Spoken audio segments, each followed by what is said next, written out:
Get the There we go, all sorted. perfect, great. So welcome everyone. Thank you for joining today. I appreciate it's half term and not everyone probably could have put this in their schedule, but welcome for those that are live and welcome to those that are watching it on record. So before we start, maybe I have to explain my title. I've kind of adopted our company values into my work title. So I operate externally as the CEO and internally as the crew captain. And our values are really important to us. And I believe I need to lead that from the front. So that's some of the reason behind crew captain. And crew is an acronym for challenge, respect, enjoy, and reward. So that's how we like to operate internally. And that's what governs us. But that's not what today's session is about. And I wanted to firstly introduce you to Practice Labs without this becoming kind of a formal sales pitch, because that's not what it's about, but at least giving you some overview who Practice Labs are and what we do. So our mantra internally is, Practice Labs exists to improve the odds of people getting jobs in digital careers, and that can be more specifically defined as maybe jobs in IT. And how we do that is we give learners access to our practice environment to develop these practical skills in real live technologies.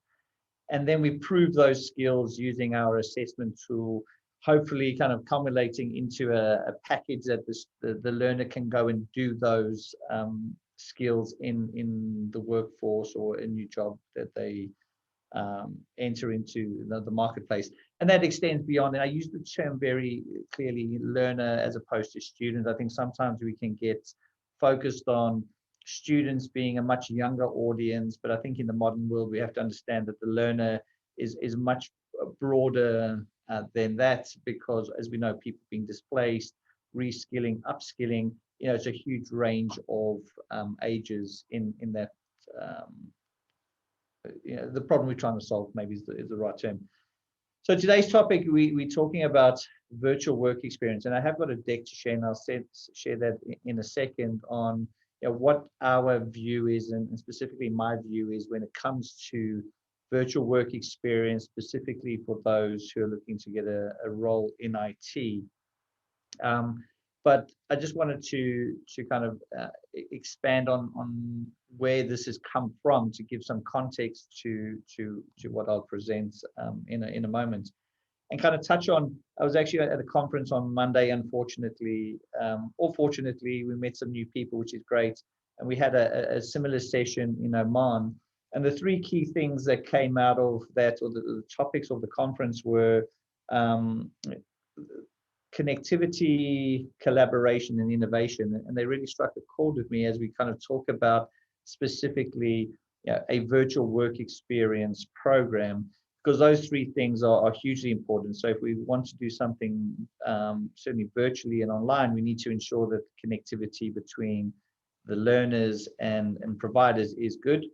That collaboration element, we can't just deliver a digital program that is asynchronous without any collaboration with the learner to ensure they're getting more of a rounded experience than just a purely technical one. And that final piece is around innovation, is how do we bring some of the tools that are developed in the marketplace. And there are some really excellent EdTech tools around at the moment, around a broad range of different disciplines.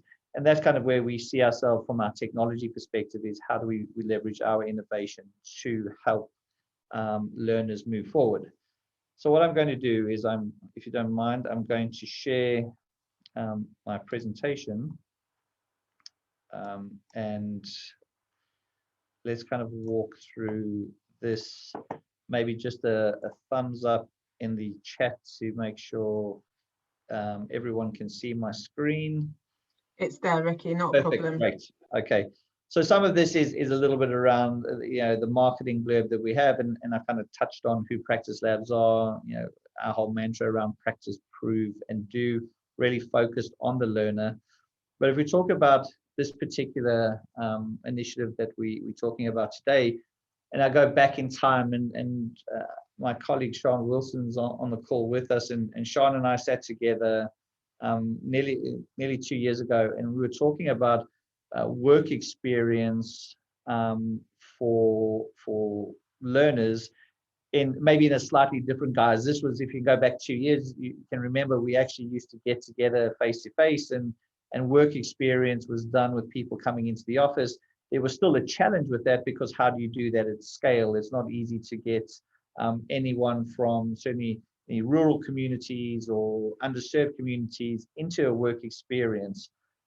So we were talking about this then on actually bringing or producing a concept which we called technology experience centers. So this was a case of, imagine creating a virtual business that you actually had students, or I used the wrong term, the learners come to and actually start to develop these work skills, but in a controlled environment, but a real life operating entity, for want of a better term. So that was the kind of nucleus a couple of years ago, and we've bounded around a few models with that.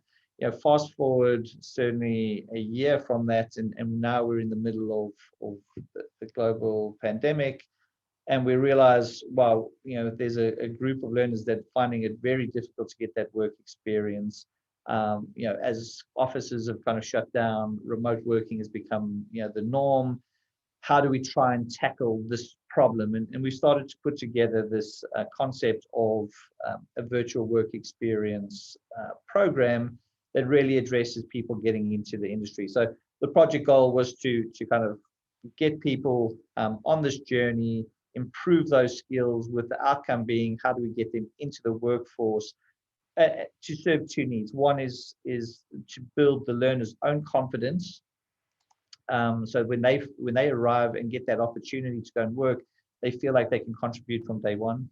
And from an employer's perspective, I think seeing someone engaged and able to do things really kind of builds confidence in the individual themselves. And we have some experience in this, and this is not from a product perspective, but certainly we've built practice labs workforce, certainly in our early years, primarily off the apprenticeship model. And we've had a number of apprentices through the business, so we understood the pitfalls of what happens when you come into a business. What skills would we like them to have, and that kind of fed into our thinking around. He says, let me just click, see if we can get to the next slide. Around our view of a virtual work experience. So we have kind of come up with a few models that we look at in terms of how do we deliver this, and it has to be kind of considering a couple of things. One is practically in terms of how do we get these learners access to the right tools, but also making sure that the engagement is there from the different support services that come with that. So some may be a mentoring service, might be engagement from an employer, and how do we build this into a model? So we've kind of chunked it up into these three different working models, and trying to put some definition around what these may be.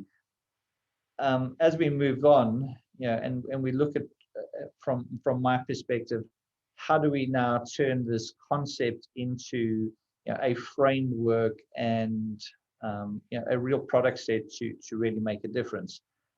So my view is, if we look at kind of that digital skills pyramid and the different levels that kind of exist, it really looks at, you can see on the screen there, right at the base, starting with the basics of digital understanding. And this is maybe where EDSQ falls in, the essential digital skills qualification, or some type of digital literacy program comes in. It's at that very entry point of helping people understand what digital skills are about, and actually transferring some of those digital skills. And that's really where the masses are. That's where the large proportion of people we want to bring on this program exist in that kind of model. As you move up and you move through the different phases, you go from the basics understanding to start working, with the tools and become a little bit more proficient with your PC skills into the what we call that kind of fundamental zone. And if you can imagine the fundamental zone from our perspective, and if we focus purely on IT, is the first roles in IT, and we view that as these are help desk jobs. Smaller businesses where you've got an engineer who does multiple different functions within that company.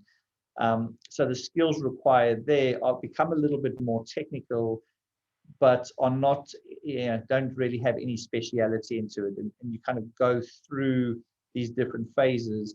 And the key piece around this is not only teaching the skill, because there's lots of ways of doing that, but how do you prove that skill so that someone can move to the next phase, that they feel confident, and whether it's the provider or the employer feels confident that they are capable of moving to that next level.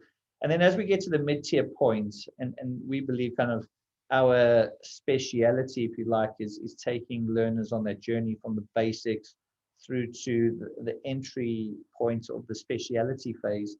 But speciality is where it really starts to focus on some of these industry cool terms, as I like to call them: cloud, cybersecurity, data analytics, development. You can see the others there, and sometimes there's a disconnect between those terms. Well, we have a massive shortage in people who understand cloud, but the reality is that cloud technologies are built on the basics and the fundamentals before you start to specialize in that. And I think the gap and maybe the skills gap exists sometimes where we take people and we give them the knowledge around a speciality.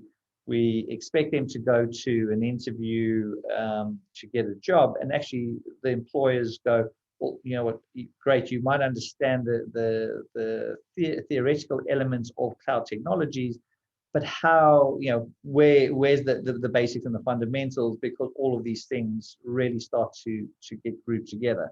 So that's one of the challenges we try and solve, and how we look at doing that. And I'll come back to that slide in a second, but really how we look at it is we built a framework that takes everyone through those phases. So if we kind of go back to the digital skills pyramid at the basics level, we have a framework that takes the learner through that phase, almost utilizing the same terminology. So coming into the basics, how do we give you an understanding? And I referenced the essential digital skills qualification. So maybe we could layer that into the program. So we build some confidence. We then move into the fundamentals level, even of the basics. So maybe you're getting a little bit more proficient around things like Microsoft Office or some type of productivity tool. So that again, gives you those additional skills to actually go and do certain functions. And then I think this is just as important as knowing. Sorry, let me rephrase it. So the next phase that we go through is enabling the learner to test or taste different things. Now, this particular example is probably a little bit further up the skills pyramid, but you can imagine even at the basics, how do we start to open up someone's mind to the different career paths that it could exist in front of them, different digital careers that they could embark on, and giving them a taster or a flavor of what the different elements are, so that actually you can make a choice of, and this is my point a little earlier, what is not important to you is understanding, just as important as understanding what is important to you. So no point understanding or believing that coding is the only avenue for you because that's where you believe the jobs are, if you really have no aptitude for it or any desire to do that. So actually giving people tasters of the different things that they could do in each one of those phases, and then you move into a focus area. So I've tried, in this particular example here, I've tasted some cybersecurity, I've tasted some data analytics, and I've tasted some coding in terms of understanding what those things are. now I have a focus area that I choose, and I go more in depth to that. So let's say in this particular case, I wanted to become a coder. Well, now we can actually layer in a more advanced curriculum or tools or scenarios focused on that particular piece, ultimately leading you to the next phase, which is this kind of virtual work experience. So we really focus on that framework, and I'm going to go back, if you don't mind, sorry for jumping around in the slides, but kind of layer that into each one of these blocks we're going through. So there's a framework and a pathway for that. Now, as I kind of move on, I think we understand the challenges of doing just, I think, a normal work placement. But the reason we get really excited, and not only for us, but what could the industry bring, is how do we potentially solve this problem, going forward? And some of those challenges that exist in, let's go back to 2 years or maybe 18 months of actually just getting learners into some type of work experience. And generally, and I don't know what everyone's experience, but I can speak for my own. What tends to happen is it's either someone it's a local school, but it's someone that has some type of connectivity to you that you can provide these opportunities to in terms of work experience. The real beauty of solving this challenge around virtual work experience is actually think about the people we can access, and it really does have the kind of equal opportunities for all across the country in underserved communities. It relies on, obviously, digital enablement to deliver some of this stuff, but I think it does start to level the playing fields, that everyone gets an opportunity to try out these different careers. And really, if we want to solve the skills gap, I think some of the big challenges we have is getting enough people into, I hate the term top of the funnel. Sales sounds quite salesy, but the point being is, how do we get more people exposed to that? Because naturally, in the same way the pyramid goes up, people will drop away because they don't enjoy it. But the more people we can get at the exposed to some of these things, the better chance we have of people continuing their journey. So having it detached from a physical presence to some type of virtual working option really kind of opens up that talent pool, in our belief. But to make sure these things are successful, they do need some controls. And there's one thing, building a solution, certainly from an ed tech perspective, that checks all the boxes. Can we give someone the learning? Absolutely. And there's a check box. Can we give them some practical elements? Yes. And can we do the assessments? And can they be linked to some type of framework? And we can see the kind of Gatsby benchmarks there to provide a package that meets all the needs. But I think there's a bigger challenge to overcome, is how do we get say authorities, that might be the wrong word, but how do we get a different way of thinking around the governance of these things? Because it's right now there's a very tight framework that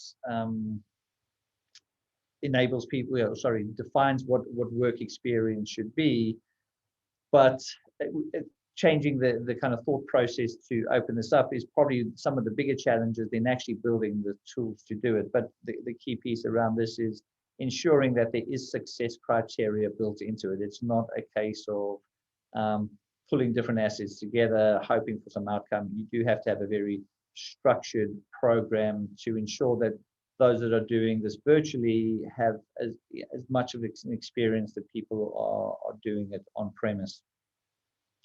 So we kind of touched on the approach that we like to use in terms of a framework. And again, this is really starting to put a little bit more meat on the bone, so to speak, and how we could break this up. So, taking a learner from that very entry phase, can we, the very first phase, forget about any skills, maybe just introduce the modern workforce. So the example I always like to use when kind of imagining someone who could come on this journey is potentially an individual who's worked on an oil rig for the last 15 years. has now got to a point where they need to change. So, you can imagine that environment is very mechanical and practical by nature. And you have an idea of what a workplace should be like. Now imagine saying, okay, well, they've made the choice. I now want to get into some type of digital career. The very first point, we have to kind of introduce them to the modern workplace. What does a modern business look like? And it doesn't mean a huge corporate, but understanding, even just a video series around walking around an office, understanding what the IT department is made up of. So there's some element of pre-entry to some type of program, and then you start layering on the bits and pieces. So actually, pre-experience is an introduction to the program. Tier 1 is looking at the modern workplace and what are the functions within a specific business. How do we help you develop a CV and then give you those interview skills? And then we move you to their next tier, and keep this in mind. This example that I'm talking about is, imagine taking someone specifically to get them in a career in IT. So the next phase, and these periods in between, I think, are still a little bit undefined, but we kind of have got a framework to kind of that sits behind this in how long each one should take. This is just a flavor of potentially how the problem could be solved. So in terms of that, phase 2 is introducing to what the IT department looks like. What does the team look like? To really get those kind of what we call fundamentals in the pyramid, and then we move forward to really focus on a particular track, and those tracks may be speciality areas or an apprenticeship even as the output. And then the last one is just about kind of building this experience in that particular role so that they can progress down a career. And that's why I use the term around a learner, because some of this actually might be really relevant to someone who's already in a role. So here we may have someone who works as an IT technician or support desk role. Could they get on a program that actually improves their skills so that they can actually further their career? Because I believe some of the challenges we face around getting people into certainly the IT industry is actually there's not enough capacity at the entry-level jobs, which is why we're training people further up the skills pyramid, because that's where the jobs tend to exist. But then the downside of that is there's no experience for the individuals to do those particular jobs, because they require the fundamental experience. So how do I kind of imagine an agitator with the bubbles. So how do we loosen up the base by allowing people to naturally, with some experience, move up into the speciality areas, which creates capacity and space at the bottom for entry-level roles to be taken up by new to industry individuals.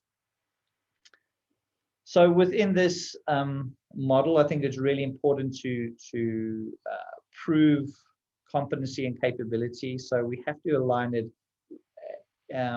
really closely to what employers are looking for.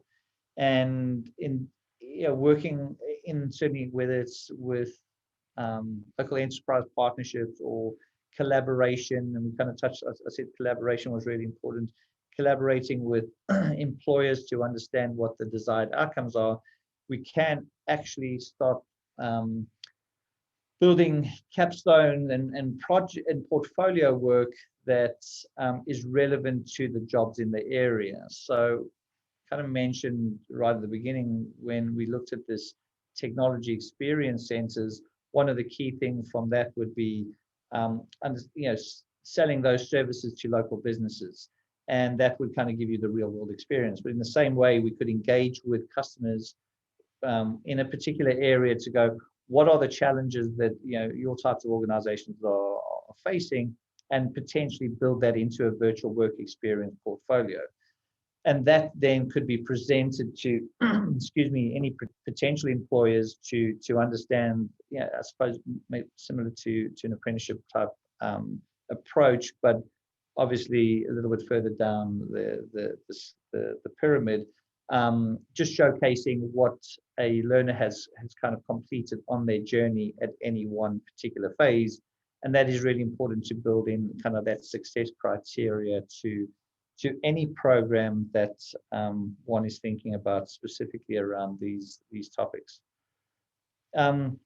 Again, this one is not only, it kind of follows on from the one before, but making sure that these things from a technology perspective are easily accessible and can be delivered as that piece of evidence to a working partner, a learning institution, whatever it is where we need to share these things with, and ensuring that this evidence of work travels with the learner, because although the opportunity may not exist right now, what we don't want to miss is when the opportunities do arrive, how does that learner kind of share that information with future employers as well through their kind of learning experience.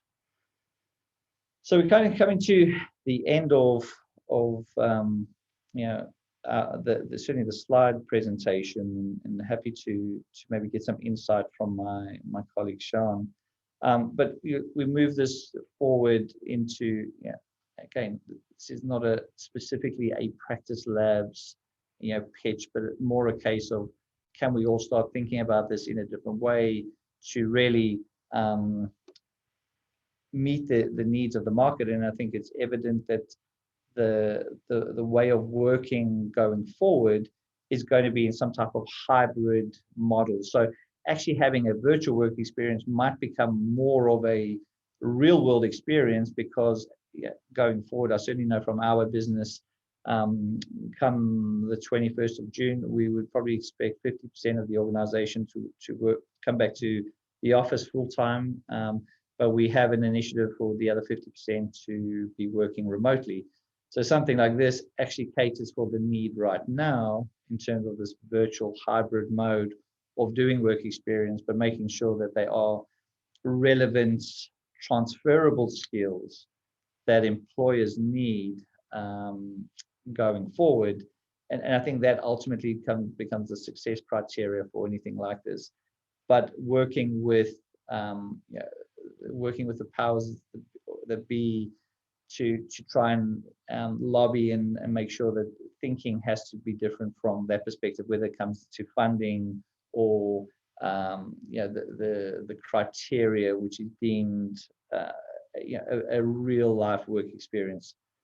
And then this is kind of the final piece in terms of what do we bring to this. So right at the top, I told you we have a practice environment to facilitate the hands-on learning part, and then we have the assessment elements to really prove those skills. And I think and again, this is, I'm going to leave practice labs to one side for a second here. This is more around where the exciting opportunity exists is really around that assessment side. So we look at this in a slightly different way, to being one-dimensional approach to assessing someone's capability. So we break up assessments into kind of three criteria: so knowledge, skill, and ability. So I think in the traditional sense, most of us would have been through some type of knowledge assessment, multiple choice, fill in the blank type thing, but it all requires you to have learned the theoretical elements that you can recall and go and answer the question. And that's, through normal learning resources can achieve that. The second one is that skill assessment. So how do you now progress from taking the knowledge you have and actually now demonstrating you understand the topic, you have the skills to answer the question. And there we kind of look at that it's almost like the open textbook question. So the example I use, and I know it's very, very technical, but imagine we were sitting in the same room at a conference, and I asked all of you who are on the call, can you tell me how much memory my computer has? Now, unless you know the specific model I have and you've learned that, so you have the knowledge of it, you probably wouldn't know how much RAM I had, and I may have upgraded it. So you need to demonstrate. You'd come over to my machine and you would figure out and give me the answer. So that's how we kind of build in some of these skill assessments into our platform as well. It is more practical based, where you have to figure out the answer in a live environment. And then ability is all about how do you demonstrate someone can really put what they've learned now into practice. So either through a troubleshooting scenario or troubleshooting or kind of implementing a solution. So those aren't really question driven, they all kind of practically driven. And then the system has the ability to grade those as outcomes and then feed into these elements I've spoken to you about along the way, ensuring that the portfolio is updated so that there is a reference of work for the learners. And with that, I'm happy to open up for any questions, but maybe before then, Sean, I know I've rushed through there. Have I missed anything that you would like to add to the audience? I'll unmute you. Hello. So I think from my perspective, when you're looking at digital skills, it's obviously a key element of supporting people getting back into work. And so for me, I suppose it's a question for the group, really. For those that you're working with at the moment, looking to either move them into roles that have that kind of basic digital skills or might have a digital career thought process there. What do you think are the main barriers that you are facing at the moment dealing with that group of people into helping them find work, but they might not necessarily have those digital skills?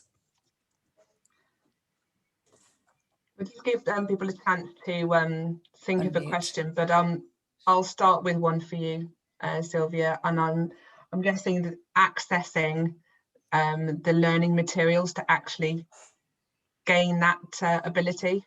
Okay.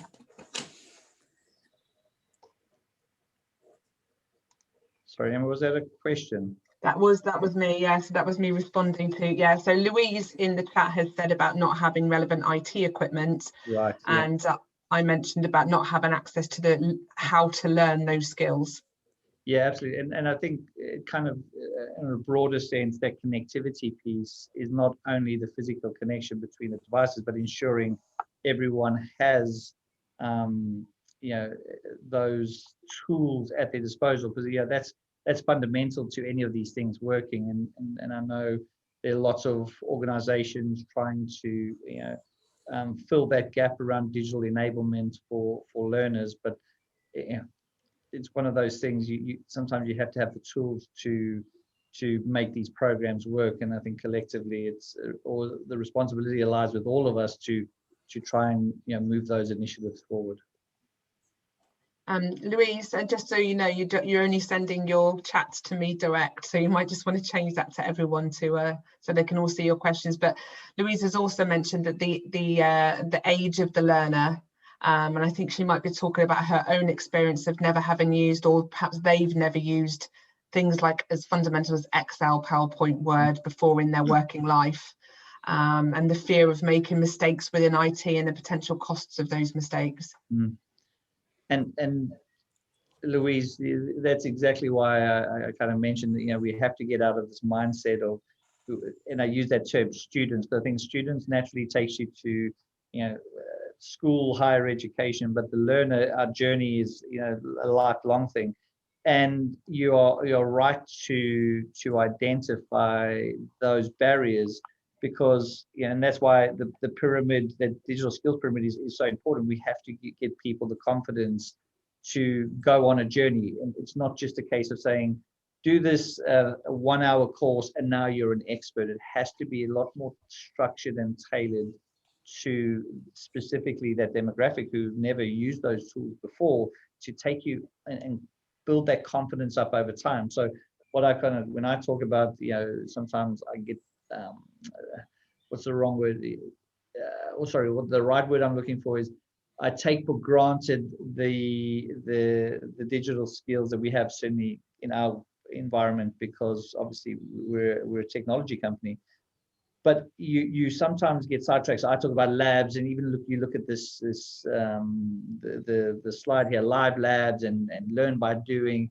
But actually, before we even do that, I think this is to Louise's point, is making sure that you can access the tools first and then start to experiment. But if there is a little plug here, one thing I'd say, that's exactly why we built the lab environment for us, for learners, is that opportunity to experiment and remove that fear factor in terms of breaking, for want of a better term, the IT systems. That's how you learn. So the practice environment that we give to learners is purely there to facilitate that.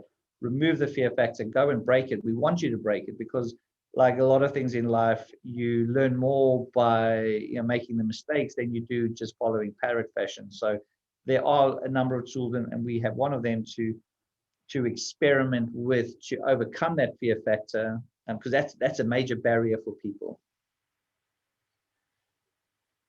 Okay, and in terms of the program itself, what's the route for accessing it? So right now, we are positioning the whole virtual work experience more of a philosophy. So we have the components that make it up. We're happy to engage, and we're working with a number of partners on a pilot basis, because what we're trying to find out right now is what is the right blend here. So we have the capability of bringing the learning assets together in this pathway that kind of facilitates this virtual work experience piece. But where we are right now, it's working with different organizations and companies to understand, does the model actually work? So if anyone is interested in working with us on that basis to move it forward, they can contact me, and I think my contact details hopefully are, I'll put them in the chat before we go, but we'd love to engage and talk about how we can help facilitate some of these next steps. But the tools are there for our perspective. The tools are there. We're progressing with this. In any case, the opportunity we have right now is to get that, in that feedback stage. Does this make sense? Does this approach make sense for a virtual work experience program? What are the challenges that people are facing? I think to Sean's point, and then we can build it into the overall package that we can then kind of take to market with our partners to go, actually, here's a solution to really make a difference. Is there an expected duration for the program? So we've broken it into each one of the, maybe if I go back up. So we put some estimates around each of these layers, and we kind of looking at, where we are right now is probably a 3-month program for each of the different areas. So as you go on that journey, so a full, when we kind of look at the final point of maybe getting someone up here, you're probably looking at a elapsed period of around a year. But again, this is all around feedback. Is that too long? Is it too little? Because you could also come in at different points. Remember, it doesn't have to start from the base here. So someone may have done a digital literacy course and some baseline certifications, in which case they may come into this fundamental stage and move into the kind of speciality area. So it is dependent on experience. But if you were taking someone who literally, to Louise's point, I think it was Louise mentioned, none of these skills, and try to take them to that point where they really feel confident enough to go and do a role, you would expect a 9 to 12 month program to see you through. Thank you. Just if there's any other questions from any other participants in the group. I'm just going to check with Sean if she has. I'm just going to unmute her. Sean, anything else from your side? Actually, I'll just answer Louise's question that's just popped up there. So yes, it could be embedded into apprenticeships. We're also looking at doing more kind of the boot camp feel of virtual work experience as well. So this kind of 3 to 6 week programs to have a feeling of what that work experience would be. So that would then fit into things like traineeships, etc., and also could be embedded into that kind of apprenticeship framework, and it might be in parts, or it could be more of a longer term in an apprenticeship where you can constantly then practice as you're flowing through. And we're also looking for feedback, especially in the Restart programme, to see what that length of period of time would be the best in terms of that programme as well. So any kind of feedback on that would be brilliant.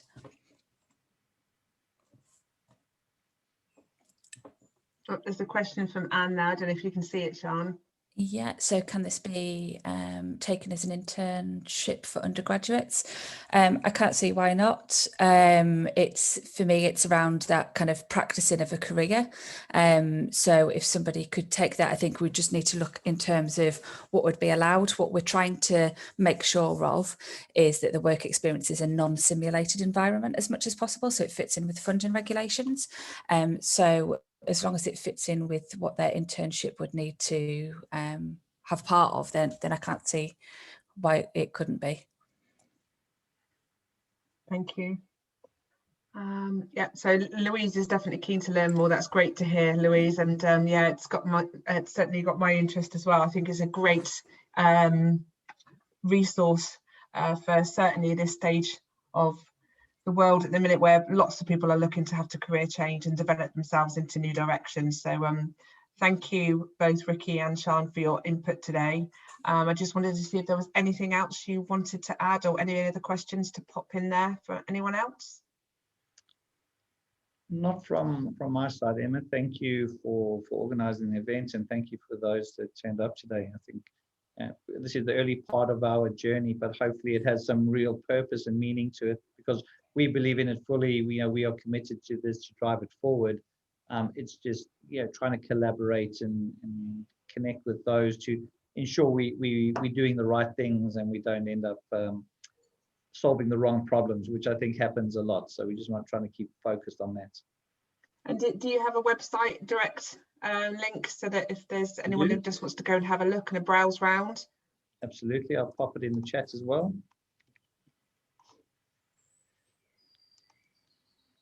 1 second, here we go. Okay, so I'll just give everyone a chance to capture that for themselves. So for the purpose of the recording, that was https://skills.practice-labs.com/. Okay, well, we're going to bring this session for a close today. And again, thank you to everyone who's taken the time out to attend. Next week on the Live Learn Lunch, I believe it's a session hosted by the RNIB regarding the seeing opportunities in terms of engaging with employers. So if those of you that are interested, you should be able to find information regarding that on the network bulletin or the IEP website. And hopefully within the next 7 to 10 days, we'll have this recording uploaded onto the YouTube channel. So please do click that subscribe button and feel free to share with your colleagues who may have missed out on today. So a final thank you very much to Ricky and Sian, and have a good day, everyone. Cheers, Emma. Thank you. Bye-bye.